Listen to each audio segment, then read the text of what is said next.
جو اس سوال کے ساتھ ہی جیسے اداس سا ہوا تھا۔ مجھے لگتا ہے آپ مجھ سے محبت نہیں کرتے اور بہت جلد مجھے چھوڑ دیں گے۔ آبگینی کی آنکھ سے آنسو بہہ نکلا تھا جب اسی لمحے ایس پی میرام کمال ہوش کی دنیا میں لوٹا تھا۔ اسے شدت سے احساس ہوا تھا کہ وہ کیا کرنے جا رہا تھا۔ وہ بھلا آبگینی داؤد کو اپنے اتنے قریب کیسے لا سکتا تھا؟ نہیں، وہ اس لڑکی کو ٹوٹتے نہیں دیکھ سکتا تھا۔ آگے جو کچھ ہونے والا تھا، اس کے بعد یہ لڑکی اس سے سب سے زیادہ نفرت کرنے والی تھی۔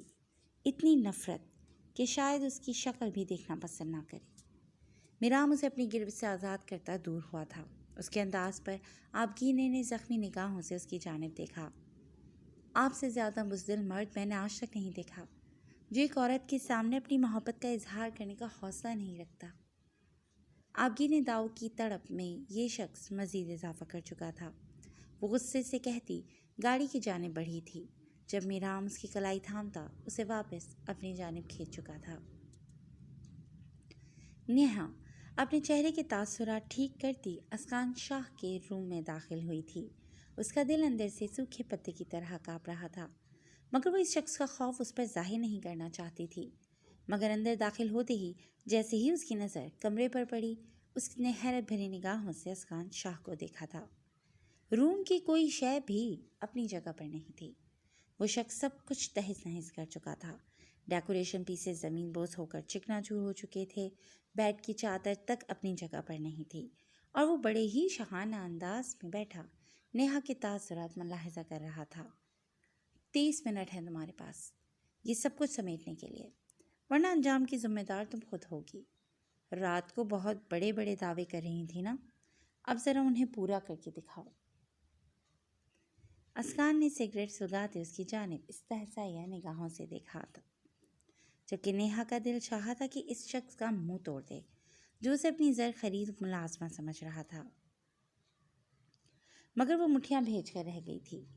وہ ہر مقام پر اس شخص سے نہیں ٹکرا سکتی تھی۔ بنا کچھ بولے نیہا نے چیزیں سمیٹنا شروع کر دی تھیں۔ الماری سے بھی سارے کپڑے نکال کر پھینکے گئے تھے۔ نیہا کے لیے اتنے بڑے روم کا یہ بکھیڑا سمیٹنے کے لیے 30 منٹ بہت کم تھے۔ وہ اس شخص کو مزید بکواس کرنے کا موقع دیے بغیر جلدی جلدی سب سمیٹ رہی تھی۔ اس کا ڈریس کافی ہیوی تھا اور اوپر سے سلکی دوپٹہ ہونے کی وجہ سے بار بار اس کے سر سے ڈھلک جاتا تھا۔ وہ بار بار دوپٹے کو سر پر سیٹ کرتی الگ ہلکان ہوئے جا رہی تھی۔ ساتھ ساتھ اسکان کی نگاہوں کا ارتکاز اسے مسلسل زچگی دے رہا تھا، مگر سب کچھ برداشت کرتی وہ مسلسل کام میں مصروف تھی۔ نہ جانے کتنے سارے کپڑے اور بھاری کوٹ تھے جنہیں ہینگ کرتے نیہا کو اپنی کمر ٹوٹتی ہوئی محسوس ہوئی تھی۔ جہازی سائز بیڈ کی چادر واپس سے سیٹ کرتے اسے بہت زیادہ ٹائم لگ گیا تھا۔ اسکان ایک کے بعد دوسرا سگریٹ سلگا رہا تھا اور کمرے میں کوئی ونڈو نہیں کھلی تھی، جس کی وجہ سے دھواں کمرے کی فضا کو آلودہ کر رہا تھا۔ اسکان شاہ کو تو اس سے ذرا بھی فرق نہیں پڑا تھا، مگر نیہا کو اپنا سانس رکتا محسوس ہو رہا تھا۔ وہ بری طرح کھانسنے لگی، لیکن اسکان شاہ کو اس پر رحم نہیں آیا۔ جلا ہوا سگریٹ ایش ٹرے میں مسلتے اس نے نیا سگریٹ جلایا تھا۔ جب اسی لمحے باقی چیزیں سمیٹ کر نیہا اس کے سامنے ٹیبل پر بکھری چیزوں کو ٹھیک کرنے اس کے سامنے آئی تھی، نیہا کا دوپٹہ بار بار اس کے کندھوں پر پھسل رہا تھا، جس سے اس کے براؤن بال اپنی جھلک دکھا جاتے تھے۔ نیہا کے بالوں کا یہ کلر نیچرل تھا جو ہر دیکھنے والے کو بہت پسند آتا تھا۔ اکثر لڑکیوں سے ہیئر کلر کا کوٹ پوچھتی رہتی تھیں۔ اسکان شاہ کی نگاہیں بھی اس وقت اس کے بالوں سے الجھ رہی تھیں، جنہیں چھپانے کی وہ بہت زیادہ کوشش کر رہی تھی۔ نیہا جیسے ہی اپنے دھیان میں اسکان کے سامنے سے گزرنے لگی، اس نے جان بوجھ کر نیہا کے پیر کے آگے اپنی ٹانگ رکھ دی تھی، جس سے الجھتی نیہا اپنا توازن برقرار نہیں رکھ پائی تھی اور سیدھی اسکان کے اوپر آن گری تھی۔ اسکان تو جیسے پہلے سے تیار تھا، اسے فوراً اپنی باہوں میں بھر لیا۔ دھیان سے، اتنی جلدی ٹھوکریں کھا کر گرنے لگ گئیں، اتنی جلدی تمہارا غرور میرے قدموں میں لپٹنے لگا۔ اسکان نے ہاتھ بڑھا کر اس کے دوپٹے کو اس کے بالوں سے نیچے سرکایا۔ نیہا نے خوفزدہ نگاہوں سے اس کی جانب دیکھا، جو اس کی جانب تو متوجہ ہی نہیں تھا۔ اس کا سارا دھیان اس وقت نیہا کے بالوں پر تھا۔ اسکان اس کی جانب جھکا تھا اور اس کے بالوں کی مہک اپنی سانسوں میں اتارتے وہ چہرے سے ان کے نرماہٹوں کو محسوس کرنے لگا۔ نیہا کو اسکان شاہ کی اس قربت پر اپنی سانسیں رکتی محسوس ہوئیں، جو اب اس کے بالوں کو کھول چکا تھا۔ نیہا کے بال اس کی کمر سے نیچے تک آتے تھے، جنہیں اس نے پونی اور کیچر کی مدد سے سمیٹ رکھا تھا۔ اسکان نے دونوں چیزیں اتار لی تھیں۔ اب میرے سامنے تم ہمیشہ بال کھول کر ہی آؤ گی، ورنہ تمہارے بال اپنے سامنے کبھی بندھے ہوئے نہ دیکھوں۔ اسکان اس کے بالوں کو اپنی مٹھی میں انتہائی بے دردی سے جکڑے اس کا چہرہ اپنے چہرے کے قریب لاتے بولا۔ نیہا کو پورا یقین ہو چکا تھا کہ اس شخص کو کہیں نہ کہیں عورتوں سے سخت نفرت تھی۔ اس کی گرفت کی بے رحمی صاف ظاہر کرتی تھی یہ بات، اور نیہا کو اپنے بالوں میں درد محسوس ہو رہا تھا۔ اس نے اسکان کی گرفت سے اپنے بالوں کو آزاد کرنا چاہا۔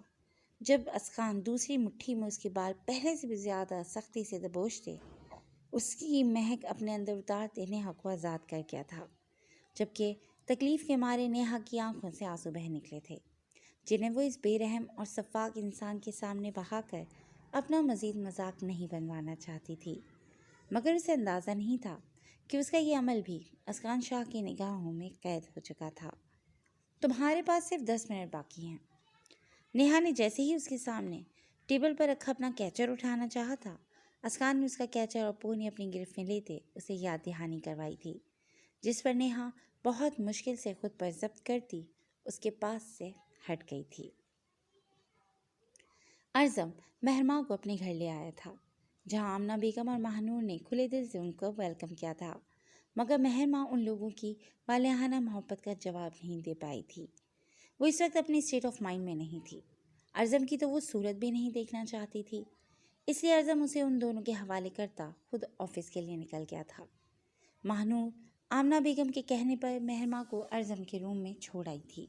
مہرماں کو بالکل بھی علم نہیں تھا کہ اسے ارزم کے روم میں لایا گیا ہے، ورنہ وہ کبھی نہ آتی۔ مہرماں، آپ ریسٹ کریں اور اپنے مائنڈ کو تھوڑا ریلیکس کریں۔ اپنی ہر ٹینشن اور اذیت کو بھول جاؤ۔ آپ کے رب نے آپ کی زندگی کے ایک بہت قیمتی انسان کو چھین کر دوسرا بہت ہی پیارا اور سچا انسان شامل کر دیا ہے، جس بات کی اہمیت کا احساس آپ کو ابھی نہیں ہوگا، مگر جب ہوگا نا تو آپ اس وقت خود کو دنیا کی سب سے زیادہ خوش قسمت لڑکی تصور کریں گی۔ میرا بھائی اتنا اچھا ہے۔ ماہنور نے اسے سمجھانا چاہا تھا کہ وہ اس وقت جس بات کا اتنا سوگ بنا رہی تھی، کچھ وقت بعد یہی اس کی زندگی کی سب سے بڑی خوشی ثابت ہونے والی تھی۔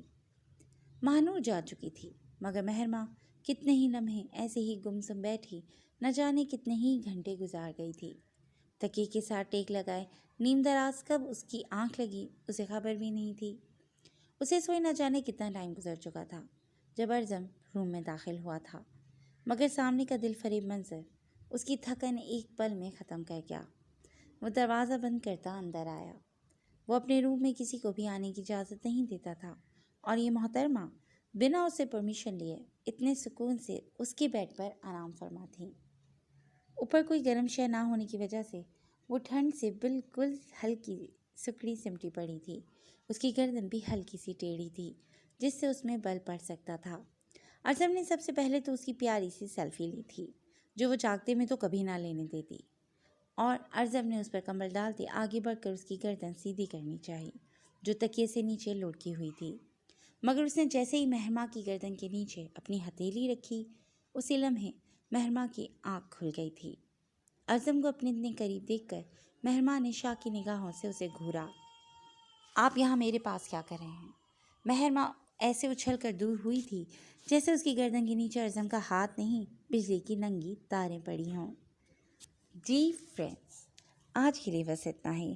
ہم امید کرتے ہیں کہ آپ کا آج کی ایپیسوڈ پسند آئی ہوگی۔